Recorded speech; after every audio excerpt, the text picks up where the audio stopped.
नमस्ते। आज एउटा यस्तो प्रश्नको बारेमा कुरा गरौँ जुन सायद स्कुलमा पढ्दा धेरैको मनमा आयो होला। त्यो के भने, किन हामीले त्यस्तो म्याथ पढ्नुपर्छ जुन पछि गएर कहिल्यै कामै नलाग्ने जस्तो लाग्छ?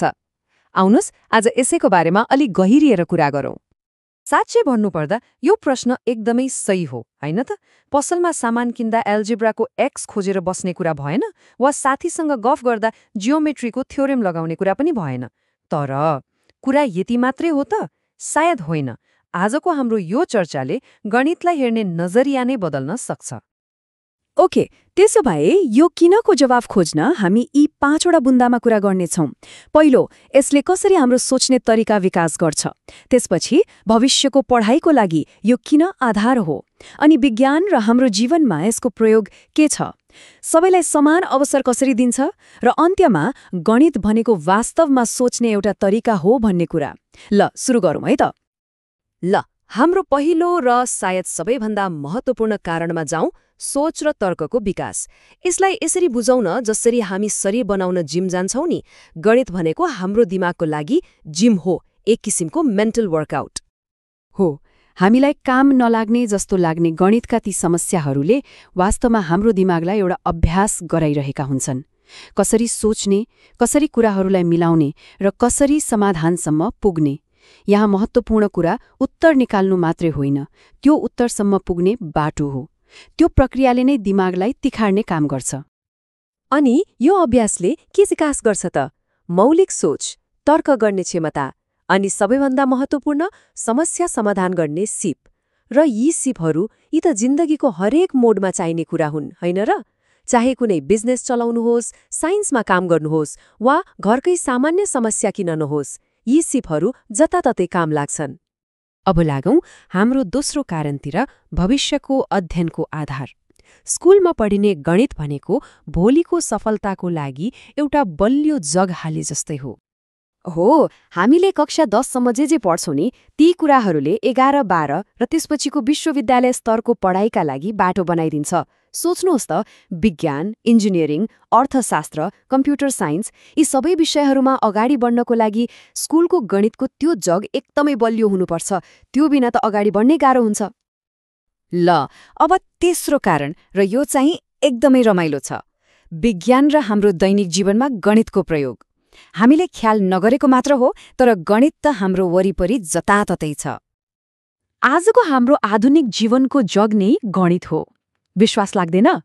हामीले हातमा बोक्ने स्मार्टफोन, हामीले खेल्ने भिडियो गेमको ग्राफिक्स, फिल्ममा देखिने ती गजबका स्पेशल इफेक्ट्स, अनि देशको पूरै अर्थतन्त्र, यी सबैको पछाडि गणितका सिद्धान्तहरूले नै काम गरिरहेका छन्। साँच्चै भन्ने हो भने गणित बिनाको आधुनिक संसार त कल्पना पनि गर्न सकिँदैन। यहाँ केही उदाहरण हेरौँ न। हामीले पढेको बीजगणित अर्थात् एल्जेब्रा विज्ञान र प्रविधिमा प्रयोग हुन्छ। जस्तै हामीले हेर्ने स्ट्रिमिङ सर्भिसले हामीलाई कस्तो फिल्म सिफारिस गर्ने भनेर पत्ता लगाउन यही प्रयोग गर्छ। त्यस्तै प्रोबेबिलिटीको सिद्धान्त अर्थशास्त्र र शेयर बजारमा काम लाग्छ। प्रतिशत र ब्याज त ब्याङ्किङ र किनमेलमा सधैँ चाहिन्छ।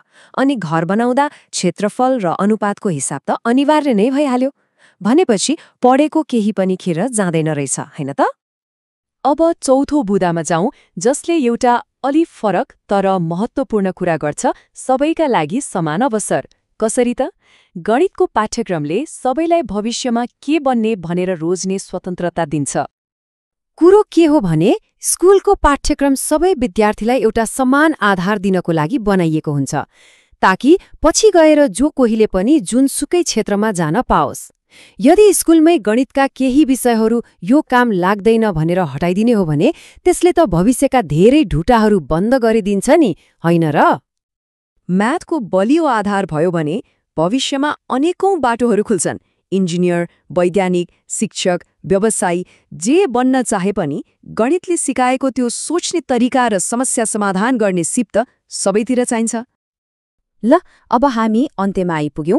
अहिलेसम्मका सबै कुरालाई एउटै विचारमा समेट्ने हो भने त्यो हो, गणित भनेको अङ्कभन्दा धेरै परको कुरा हो। यो त वास्तवमा सोच्ने एउटा तरिका हो। आज हामीले के कुरा गर्यौं त? छोटकरीमा भन्दा गणितले हाम्रो सोच्ने र तर्क गर्ने क्षमता बढाउँछ। भविष्यको पढाइको लागि जग बनाउँछ, विज्ञान र हाम्रो दैनिक जीवनसँग जोडिएको छ र सबैलाई आफ्नो भविष्य रोज्न समान अवसर दिन्छ। त्यसैले आजको सबैभन्दा महत्त्वपूर्ण टेकअवे यही हो, गणित भनेको अङ्क, फर्मुला वा नियमहरूको थुप्रो मात्र होइन। यो त दिमागको लागि एउटा शक्तिशाली औजार हो जसले हामीलाई कुनै पनि कुरालाई कसरी सोच्ने, विश्लेषण गर्ने र समाधान खोज्ने भनेर सिकाउँछ। एक हिसाबले यो त समस्या समाधान गर्ने एउटा सुपर पावर नै हो। अब अर्को पटक जब कुनै अनावश्यक जस्तो लाग्ने म्याथको प्रश्न अगाडि आउँछ, एकपटक फेरि सोच्नुहोला, सायद त्यो प्रश्न हल गर्दा अङ्कसँग मात्र होइन, आफ्नो दिमागको शक्तिलाई तिखारिरहेको पो छु कि भनेर महसुस हुनेछ। के भन्नुहुन्छ?